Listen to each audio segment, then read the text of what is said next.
오늘도 주님의 귀한 날을 맞이하여서 주님의 귀한 장을 찾아 나와 신령과 진정으로 예배하시는 우리 영혼교회 모든 성도님들과 성도님들의 가정에 하나님께서 주시는 크신 은혜와 풍성한 복이 넘쳐나시기를 주님의 이름으로 간절히 축원합니다. 우리 옆에 계신 분들하고 인사하겠습니다. 잘 오셨습니다. 은혜 받는 시간 되시길 바랍니다. 은혜 받는 시간 되시길 바랍니다. 네, 오늘도 또 귀한 찬양으로 함께 해주신 우리 베델 찬양대도 너무 감사드립니다. 찬양이라는 게 사실 실력으로만 따질 수 없는 것이긴 하지만 부쩍부쩍 찬양이 너무 은혜로운 찬양이 너무 감사하다는 말씀을 꼭 한번 드려야겠다라는 생각을 해서 오늘 이렇게 드리게 됩니다. 우리 다시 한번 귀한 은혜로 항상 섬겨주신 우리 배달 찬양대를 위해서 우리 감사의 박수 함께 하겠습니다. 네. 감사합니다. 네, 제가 찬양을 잘 못해서 찬양을 잘하시는 분들을 보면 부러워서 그렇습니다. 네. 오늘 말씀을 함께 나누려고 하는데요. 오늘 말씀은 제가 사실은 수요 예배 때 우리 수요일 오전 예배 때 함께 나오신 성도님들과 한번 함께 나눴던 말씀입니다. 이번 주 한 주 동안 말씀을 준비하면서 기도하는데 마음속에 계속 하나님께서 이 말씀을 계속 품게 하셔서 또 기도하면서 하나님이 주신 마음이겠다 싶어서 하나님께 네 순종하겠습니다 라는 마음으로 다시 이 말씀을 함께 더 많은 성도들과 함께 나누기를 소망하며 나아갑니다. 혹시라도 수요일 오전 예배 때 예배에 참여하셔서 말씀을 드렸던 성도님들께서는 다시 한번 복습한다라는 생각으로 마음에 더 새기면서 함께 말씀을 나누었으면 좋겠습니다. 오늘 1월을 마무리하는 마지막 주인데요. 꼭 이 말씀을 함께 나누고 또 우리가 2월을 준비하면서 결단하면서 나가겠으면 좋겠다라는 생각을 해보게 됩니다. 오늘 우리 성도님들 또 아침 일찍 이렇게 교회에 오셔서 예배를 드리고 계신데 우리 성도님들 다 웬만하면 운전면허증 다 갖고 계실 거라고 생각합니다. 또 운전도 하고 계시는 분들이 참 많을 텐데요. 왜냐하면 운전이라는 것이 참 사람이 이렇게 어떻게든 자격을 줘야 할 수 있는 것이 됩니다. 왜냐하면 자동차라는 것이 생활에 너무 편하고 편리해서 널리 사용되긴 하지만 또 잘못 사용하면 큰 사고로 인해서 큰 어려움을 겪을 수밖에 없기 때문입니다. 아마 그래서 대부분의 성도님들은 운전은 안 하셔도 운전면허증은 아마 다 하나씩은 갖고 계시리라 생각됩니다. 저는 운전면허증을 처음 딴 것이 고등학교 1학년 때 자동차 운전면허증 말고요. 오토바이 운전면허증을 먼저 땄습니다. 어린 나이에 오토바이를 너무 타고 싶은데 면허증이 없으면 경찰 아저씨한테 잡힌다라는 이야기를 듣고 그때 운전면허증을 땄습니다. 그리고 지금까지 숫자를 세어보니까 28년 동안 운전을 하고 있습니다. 그래서 여러 가지 전국 방방곡곡도 돌아보고 또 외국에 나가서도 운전도 해보고 그러면서 지냈습니다. 그런데 감사한 건 28년의 운전 동안 사고는 딱 2번밖에 나지 않았습니다. 이 정도 되면 굉장히 놀라셔야 됩니다. 굉장히 베스트 드라이버라는 뜻이죠. 운전을 큰 사고는 없었고요. 그 중에 기억에 나는 사고는 무엇이냐면 고속도로에서 달릴 때 한창 혈기왕성할 때 앞차의 엉덩이에 가까이 차를 들이대면서 아주 고개 운전을 할 때가 있었습니다. 근데 앞차가 갑자기 급정거를 하면서 멈추지 못하고 앞차를 탁 들이받는 사고가 있었습니다. 그리고 또 기다리다 보니까 뒤에서 또 어떤 차가 저로 와서 들이받는 그런 사고가 있었습니다. 사중 추돌 사고가 있었는데요. 다행히 차도 많이 망가지지 않고 사람도 다치지 않고 무사히 그렇게 지나갔습니다. 그때부터 제가 앞차의 거리를 멀찌감치 하고 안전운전을 하고 있습니다. 우리 성도님들도 안전운전 하시길 바랍니다. 제가 28년 동안 운전하면서 여러 가지 일들을 참 많이 겪었는데요. 그 중에 가장 황당한 사건이 뭐였냐면요. 고속도로를 쭉 타고 가다가 이제 고속도로에서 내려가야 할 때가 되었습니다. 그래서 전문 용어로는 고속도로 램프라고 표현하는데 나가는 길로 이렇게 내려가고 있었는데 갑자기 앞에 저를 마주보고 있는 차 한 대가 서 있었습니다. 너무 깜짝 놀라가지고 브레이크를 밟았고 섰습니다. 쓴 상태로 너무 놀라서 클락션을 울리면서 빵빵 거렸더니 더 웃긴 건 상대방 차가 창문을 착 내리더니 손을 밖으로 내밀어서 저보고 뒤로 가라고 그러면서 막 라이트를 막 켜는 겁니다. 그래서 순간 저는 너무 놀라서 내가 잘못한 건가? 라는 생각을 했는데 잘못한 게 아닙니다. 그래서 너무 당황스러워서 차를 한쪽 끝으로 이렇게 세웠더니 그 차가 휑 하고 반대편으로 제가 온 길로 올라갔습니다. 그 이후로 그 차가 어떻게 됐는지는 저는 잘 모르겠습니다. 근데 지금 생각해 보면 너무 화가 나서 그때 욕을 한 바가지 해줬어야 되는데 내가 잘못한 것도 아닌데 그 차로 인해서 너무 당황해서 그 순간을 그냥 그렇게 지나간 적이 있었습니다. 이것을 우리는 역주행이라고 이야기합니다.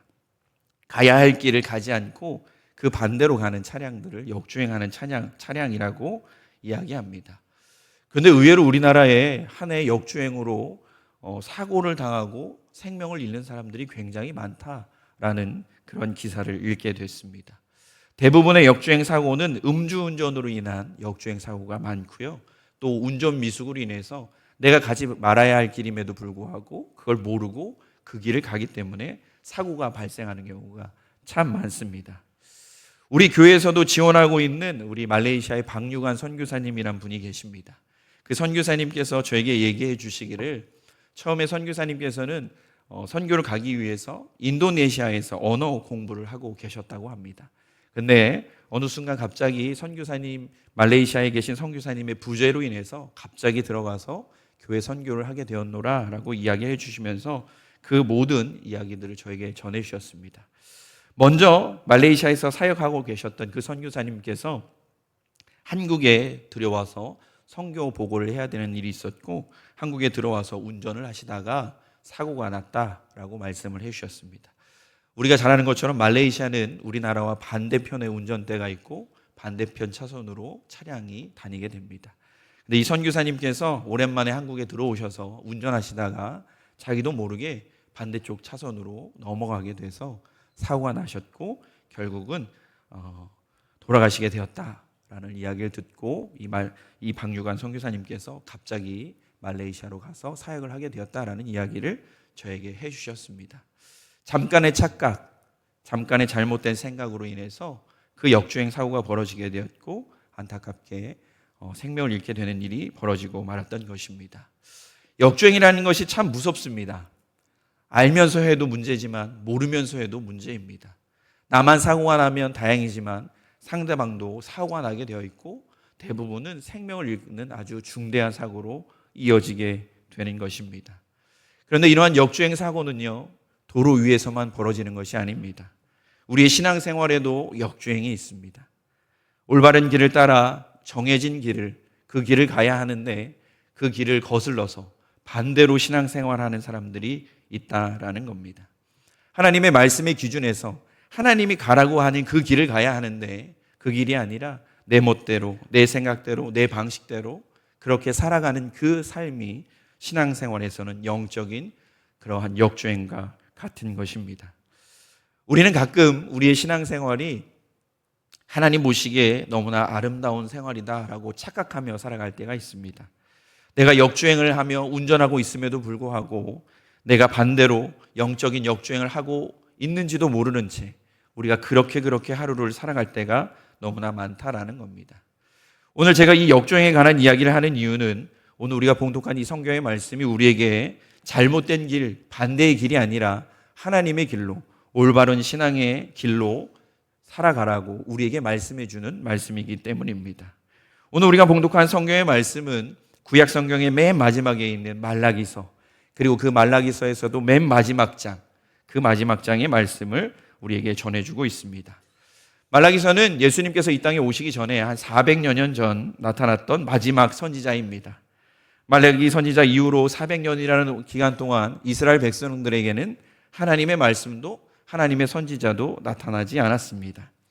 하나님께서는 마지막으로 이 말라기 선지자를 통해서 끝까지 이스라엘 백성들에게 잘못된 길에서 돌아서서 하나님께로 돌아오라고 당부하고 권면하고 경고하고 있습니다. 그럼에도 불구하고 우리가 아는 것처럼 이스라엘 백성들은 잘못된 길을 멈추지 않았고 돌아오지 않았고 그들의 길을 그들의 마음대로 걸어가게 됩니다. 결국 그들은 멸망하게 되었고 하나님 앞에서 다시금 회복되어져야 되는 그러한 상황 속에 놓여져 있습니다. 우리도 이 이스라엘 백성들의 모습을 보면서 우리도 자만하거나 교만하지 말아야 합니다. 내 신앙이 내가 지금 걸어가고 있는 이 길이 맞는 길이다라고 착각하며 살아가는 것이 교만입니다. 우리도 모르는 사이에 우리의 신앙이 무너질 수 있고 깨어질 수 있고 부서질 수 있습니다. 그래서 우리는 우리의 신앙을 항상 돌아보고 점검할 수 있는 그러한 믿음의 성도가 되어야 할 줄로 믿습니다. 가다가 잘못된 길인 것을 알고 돌아오는 것도 너무 중요하고 좋은 일입니다. 그러나 더 좋은 것은 돌아와야 할 그 일 자체를 만들지 않는 것입니다. 가야 할 길을 올바로 가고 역주행하지 않으면 다시금 돌아올 일도 없고 우리가 가는 그 길을 여전히 최선을 다해 걸어가면 되는 것입니다. 역주행을 했다면 빨리 차를 돌려서 돌아와야 합니다. 그러나 그것보다 더 중요한 건 처음부터 역주행을 하지 않는 게 가장 좋은 방법입니다. 우리의 영적인 생활도 회개하고 돌아오면 너무 좋습니다. 그러나 회개하고 돌아오는 것보다 더 좋은 것은 처음부터 하나님이 주신 그 뜻대로 살아가는 것입니다. 그런데 그게 생각만큼 그렇게 쉽지가 않습니다. 이것이 문제이고 또 이것이 우리의 신앙생활의 가장 큰 관건입니다. 오늘 말씀을 통해서 우리가 올바른 신앙생활의 길을 선택하기 위해서 어떻게 살아가야 하는지, 그리고 또 그 올바른 신앙생활의 모든 과정 속에 어떠한 마음으로 살아가야 하는지 오늘 말씀을 통해 함께 나누는 복된 시간이 되시기를 간절히 부탁을 드립니다. 오늘 성경 말씀은 첫째로 신앙의 올바른 길을 가는 방법, 먼저 하나님을 경외하는 것이다 라고 말씀합니다. 오늘 말씀, 우리가 봉독한 말씀 2절에 보면 내 이름을 경외하는 너희에게는 공의로운 해가 떠올라서 치료하는 광선을 비추리니 너희가 나가서 외양간에서 나온 송아지같이 뛰리라 라고 말씀해 주십니다. 우리 성도님들 말라기서를 잘 읽어보셨는지 모르겠지만 말라기서 4장의 말씀은 사실 굉장히 무서운 말씀입니다. 말씀에 시작하는 그 1절 말씀부터 참 무섭습니다. 만군의 여호와가 이르노라 보라 용광로 불같은 날이 이르리니 교만한 자와 악을 행하는 자는 다 지푸라기 같을 것이라.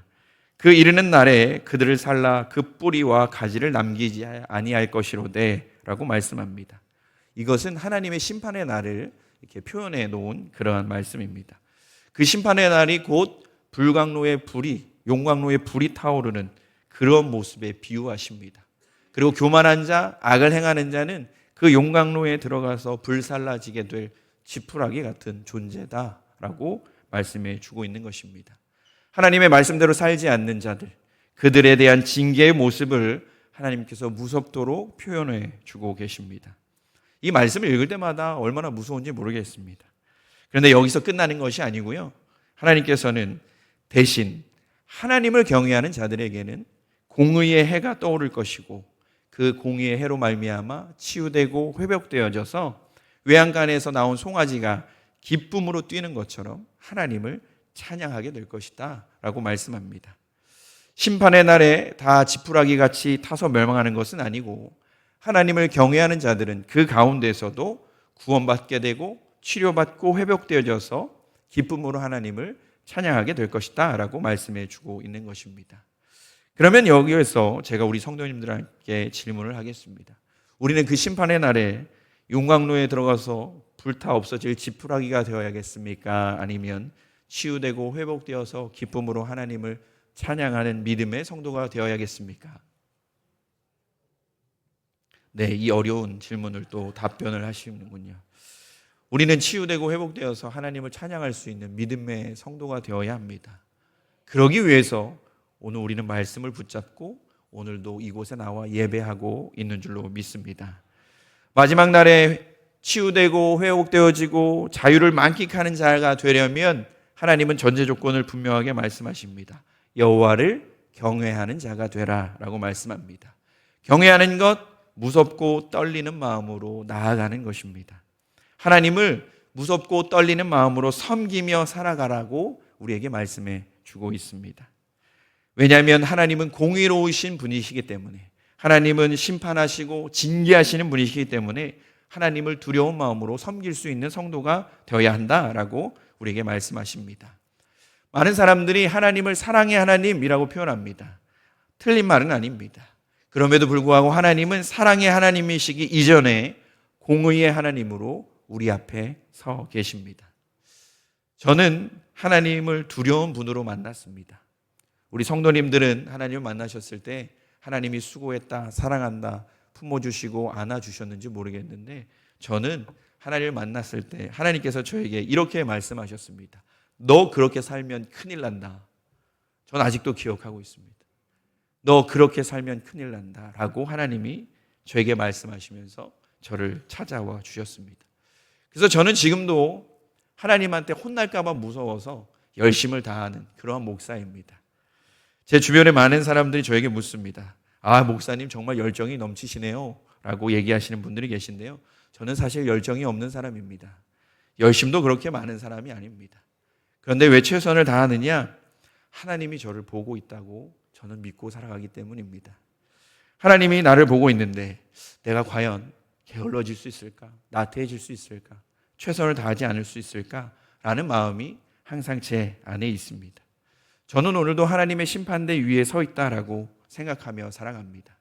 오늘도 하나님은 저의 모습을 보실 것이고 하나님의 말씀에 견주어 저를 판단하시고 잘못된 것이 있으면 저에게 말씀하실 것입니다.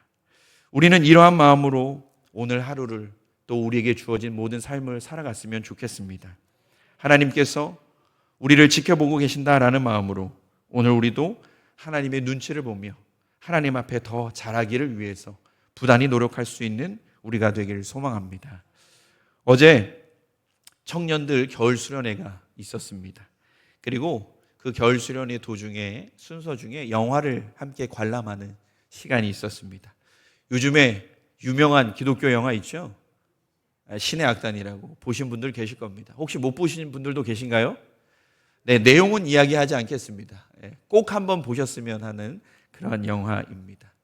어제 청년들과 그 영화를 보면서 시작하면서부터 끝까지 눈물을 참느라고 너무 고생했습니다. 영화가 마치고 나서 저에게 눈물 참느라고 고생했다고 저를 위로해 주었습니다. 별다른 내용 없습니다. 우리 성도님들이 생각하시는 그 내용 그대로입니다. 비슷한 전개와 비슷한 이야기, 비슷한 결말 다 아는 이야기입니다. 그런데 왜 그렇게 눈물이 났느냐? 그 이야기가 다른 사람의 이야기가 아니라 내 이야기였기 때문에 그렇습니다. 누군가 만든 영화의 내용이었다면 그저 웃고 그냥 웃으면서 끝냈을 내용이지만 그곳에 나오는 사람들의 이야기가 내 이야기가 되니까 그 모든 대사 하나하나마다 가슴이 울컥하고 눈물을 흘리지 않을 수 없었습니다. 한 청년은 꺽꺽하면서 끝날 때까지 대성통곡하면서 나온 청년도 있습니다. 그 영화를 보면 그곳에서 북한 땅에서 신앙생활하는 사람들이 믿음으로 하나님을 만나게 되고 찬양을 통해 하나님을 경험하게 되는 이야기들이 나옵니다. 그리고 그들은 북한에 있는 신앙과 믿음을 억압하는 그 군인들보다 하나님을 더 두려워하는 마음으로, 하나님을 더 사랑하는 마음으로 그들의 믿음을 지켜나가려고 하는 모습들이 그곳에 등장하게 됩니다. 그 모습을 보면서, 그 영화를 보면서 나는 얼마나 편하게 아무 걱정 없이 신앙생활을 하고 있나를 다시 한번 뒤돌아보게 되었습니다. 추우면 따뜻한 난방이 되고 더우면 시원한 냉방이 되고 점심때가 되면 밥도 주고 또 이렇게 환한 조명과 더불어 좋은 음향시설을 가지고 우리는 예배하고 있는데 그 모습을 보면서 저의 모습이 너무나 비교되면서 하나님 앞에 너무 죄송한 마음이 너무나 가득했습니다. 그들이 끝까지 하나님을 더 바라보고 하나님을 두려워하는 마음으로 하나님 앞에 온전히 서기 위해서 북한의 군인들보다 하나님을 더 믿음으로 나아가는 그 모습을 보면서 저의 신앙생활에 다시 한번 큰 경종을 울리는 귀한 시간이었습니다. 우리도 하나님을 바라볼 때 이런 마음이었으면 좋겠습니다. 하나님을 더욱더 바라보고 우리의 모든 것을 책임져 주시는 그분이 우리를 바라보고 계시다라는 마음으로 하나님 앞에 더 아름답게 살아가기 위해서, 하나님 앞에서 더 기쁨이 되기 위해서 하나님을 두려워하는 마음으로 우리의 신앙생활을 살아갈 수 있는 우리가 되기를 간절히 부탁을 드립니다. 우리에게 왜 공의의 하나님, 두려운 하나님이 필요하냐면요, 우리는 날마다 사랑의 하나님이라는 핑계를 대며 우리에게 관대한 삶을 살아갑니다. 내가 잘못해도 또는 내가 잘못된 것을 알면서 그것을 행하려고 할 때에도 우리는 핑계를 냅니다.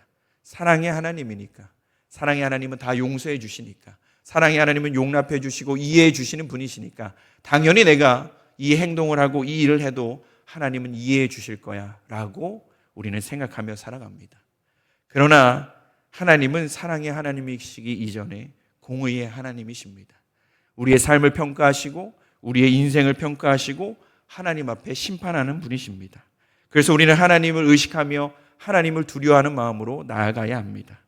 우리가 무서워하는 하나님 앞에, 두려워하는 하나님 앞에 서야 우리는 사랑의 예수님께로 우리의 마음을 옮겨갈 수 있습니다. 두려운 하나님 앞에 우리의 잘못과 우리의 죄악된 모든 것을 내놓았을 때 우리를 구원해 주실 수 있는 그 사랑의 하나님께로 옮겨갈 수 있게 되는 것입니다. 두려운 하나님이 없다면 사랑의 예수님도 존재할 수 없습니다. 두려운 하나님이 계시기에 우리는 죄라는 그 심판대 위에 서 있음으로 말미암아 우리의 잘못된 인생을 깨달음으로 말미암아 예수님께로 나아갈 수 있는 것입니다. 어머니의 관대함만 있다면, 아버지의 엄격함이 없다면 자녀들은 방탕한 삶에 빠질 수밖에 없습니다. 그래서 우리에게는 두려운 엄격한 하나님, 공의의 하나님, 그리고 경외하는 하나님이 필요합니다. 그리고 그 사건으로 말미암아 사랑의 예수님을 바라볼 수 있게 되는 것입니다. 우리 성도님들, 오늘 말씀에서 분명하게 이야기해 주고 있습니다. 하나님을 경외하는 너희에게는 공의로운 해가 떠오를 것이다 말씀합니다. 하나님을 경외하는 성도님들이 되셔서 오늘 우리를 회복하고 또한 치유하시는 그 하나님으로 말미암아 자유를 만끽하며 살아갈 수 있는 복된 성도님들이 되시기를 간절히 부탁을 드립니다. 둘째로 오늘 성경 말씀은 우리가 신앙의 올바른 길을 가는 방법은 하나님의 말씀을 기억하는 것이다 라고 말씀합니다. 오늘 말씀 4절에 보면 너희는 내가 호렙에서 온 이스라엘을 위하여 내 종 모세에게 명령한 법 곧 율례와 법도를 기억하라 라고 말씀합니다. 오늘 말씀에서 하나님께서 기억하라 라고 하셨는데요, 이 기억하라는 건 단순히 머릿속에 암기하라는 뜻이 아닙니다. 이스라엘 백성들 가운데 예수님이 계실 때에 바리새인과 사두개인들이 있었습니다. 그들은 하나님의 말씀을 정말 머릿속에 가득가득 담고 살았던 사람입니다. 그럼에도 불구하고 예수님께서는 그들을 향해서 독사의 자식들아, 회칠한 무덤들이라라고 징계하셨고 또한 책망하셨습니다. 그 이유는 그들은 머릿속에는 하나님의 말씀을 기억했는지 모르겠지만 그들의 삶은 하나님의 말씀과 전혀 동떨어진 삶을 살았기 때문입니다. 우리에게도 하나님의 말씀이 머리에만 있다면, 머릿속에만 가득하다면 그는 하나님의 말씀을 기억하는 것이 아니라 하나님의 말씀을 무시하는 것과 같은 삶이 되고 마는 것입니다. 말씀을 기억하라는 것, 그것은 언제나 하나님의 말씀을 기준 삼아서 그 말씀대로 살아가라라는 의미입니다. 우리가 많이 쓰는 단어 중에 말씀이라는 단어가 있습니다. 이 말씀이라는 단어는 순수 한글입니다. 한국 사람들의 말입니다. 말씀의 뜻이 무엇이냐? 말을 내가 뒤집어 쓴다라는 표현입니다. 여기서 말은 짐승의 말이 아니고 우리가 하는 그 언어를 이야기하는 겁니다. 쉽게 얘기하면 말이 말씀이 되려면 그 말을 우리가 뒤집어 쓰고 삶을 통해 나타내게 될 때 말씀이 될 수 있다라는 뜻입니다. 하나님의 말씀이 진정한 하나님의 말씀이 되려면 우리가 그 말씀을 뒤집어 쓰고 우리의 삶을 통해 표현해내야 하고 나타날 수 있게끔 만들 때 하나님의 말씀이 진정한 하나님의 말씀이 되고 능력 있는 하나님의 말씀이 되는 것입니다. 우리가 머리로만 하나님의 말씀을 알고 우리의 삶에 하나님의 말씀이 나타나지 않으면 그것은 능력도 없는 말씀이 되고 아무런 감흥과 아무런 힘이 없는 그런 말씀이 되고 마는 것입니다. 하나님의 말씀은 우리의 삶의 기준입니다. 그래서 우리는 그 기준을 따를 때 하나님의 자녀가 되는 것입니다. 그리스도인, 신앙인, 그리고 세상 사람들과의 그 차이가 무엇이라고 생각하십니까?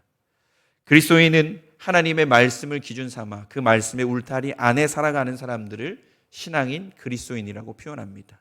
반대로 하나님의 말씀의 기준 삼아 그 바깥쪽에 있는 사람들을 우리는 세상 사람들이라고 표현합니다.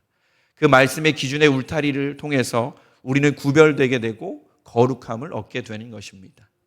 그 말씀의 기준 삼아 살아가지 못한다면 우리는 그 말씀의 울타리의 바깥쪽에 있는 세상 사람들과 다를 바 없는 그러한 삶을 살아가고 있는 자들이 되고 마는 것입니다.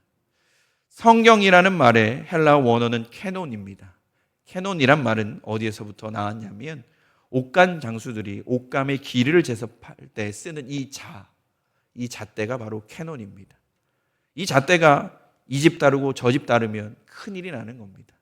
옥감을 파는 모든 집들은 동일한 크기의 잣대를 가지고 길이를 재서 판매하게 되어 있습니다. 그리고 그 말은 곧 규범이며 기준이라는 의미를 갖게 됩니다. 그리고 후에 나중에는 그 규범과 기준이라는 말의 이 캐논이 성경이라고 명명되게 되어진 것입니다. 다르게 이야기하자면 하나님의 백성들, 하나님의 자녀들은 하나님의 말씀의 잣대의 기준을 삼고 그 말씀을 따라 살아가는 사람들이다라는 뜻입니다. 앞에서도 제가 운전면허에 관한 말씀을 드렸지만 우리 성도님들 운전을 20년 한 사람이 운전을 잘하겠습니까? 1년 한 사람이 잘하겠습니까? 1년 한 사람이 잘합니다. 20년 운전을 잘한다라는 표현은 운전의 기술력이나 혹은 경험이 많이 쌓였다라는 것이 아니라 법규에 따라서 운전을 잘하는 사람을 표현하는 겁니다. 그러면 신기하게도 1년 지난 사람이 운전을 훨씬 더 잘합니다. 법규를 잘 지키고 법규대로 그렇게 운전을 합니다. 저도 오랜 기간 동안 운전을 하다 보니까 제 마음속에 저도 모르는 생각이 자리 잡기 시작했습니다. 그것이 무엇이냐면 경찰한테 걸리지만 않으면 합법이지라는 말도 안 되는 마음이 제 안에 생겨버렸습니다.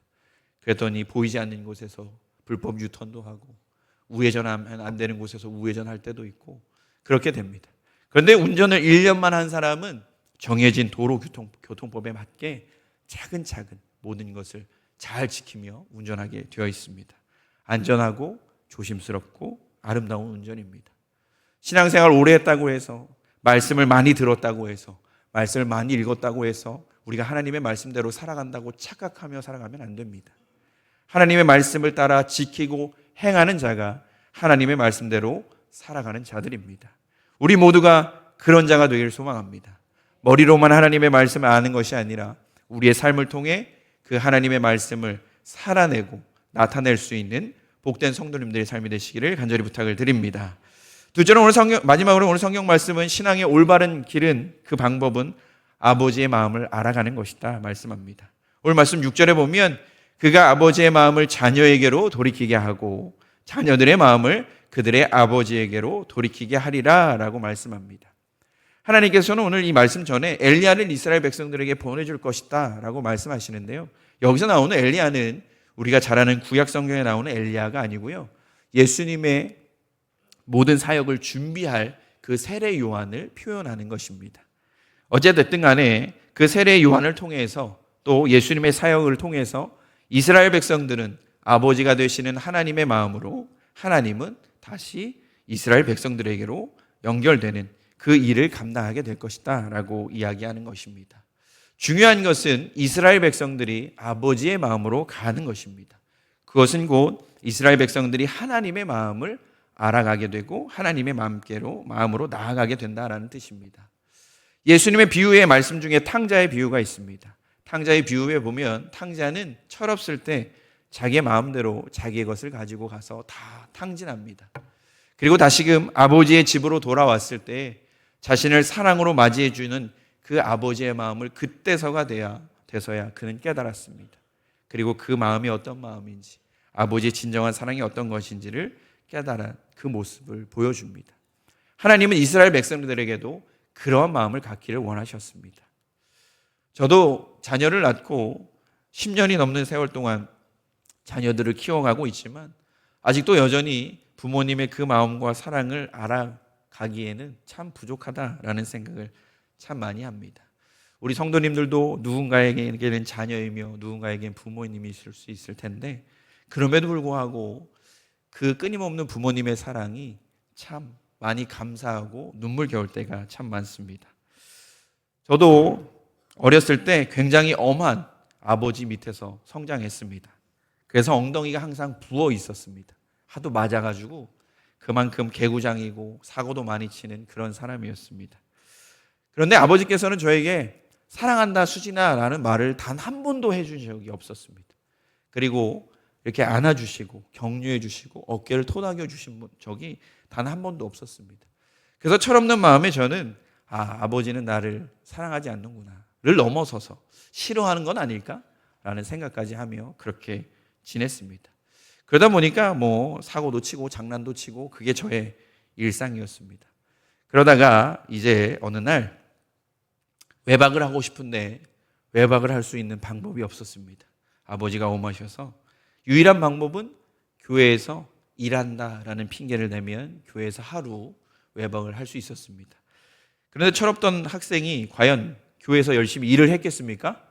일한다고 거짓말하고 밤새도록 놀러 다니다가 새벽이 되면 교회에 가야 했습니다. 왜냐하면 새벽 예배를 드리시는 부모님이 오셨을 때 제가 교회에 없으면 이 녀석 어디 나가 놀았구나 라고 생각하기 때문에 눈도장을 찍기 위해서 새벽 기도회 때 가서 자리에 앉아 있었습니다. 그리고 나서 새벽 기도회가 마치고 이제 각자 기도하시면서 돌아가는 시간이 되어서 저는 부모님과 함께 집에 돌아가기 위해서 부모님을 기다리면서 뒤에 앉아 있었습니다. 네, 그 엄하셨던 아버지께서 눈물을 흘리면서 기도하는 이 말도 안 되는 광경을 제가 보게 된 겁니다.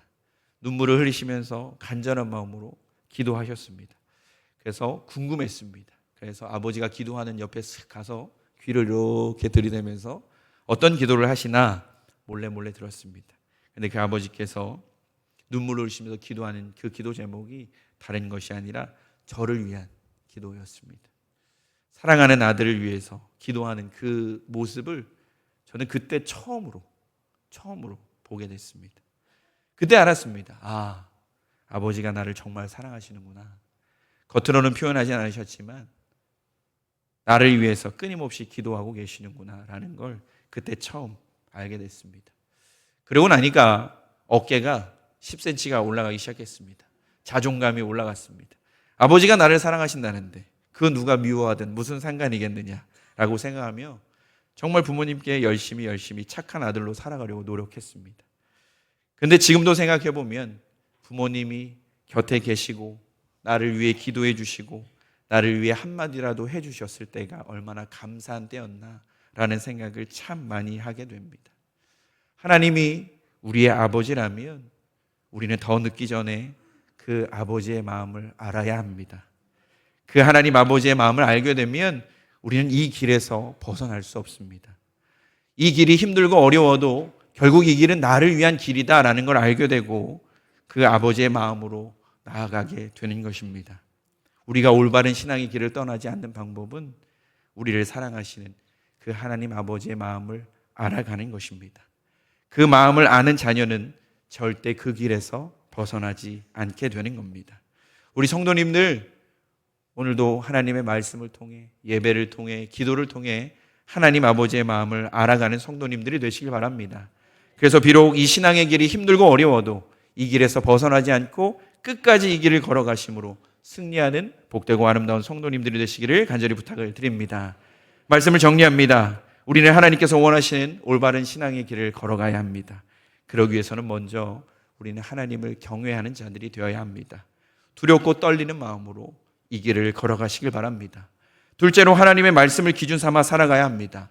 말씀이 머리에만 머물 것이 아니라 우리의 삶을 통해 나타내어지는 살아가지는 그러한 삶을 살아갈 수 있는 우리가 되어야 합니다.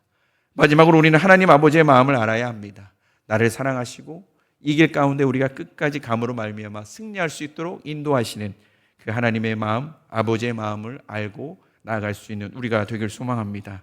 우리 영계 모든 성도님들 올바른 신앙의 길을 선택하시고 그 길을 걸어가심으로 말미암아 오늘도 하나님이 주신 크신 은혜 가운데 승리하며 나아가는 복된 성도님들의 삶이 되시기를 주님의 이름으로 간절히 축원합니다.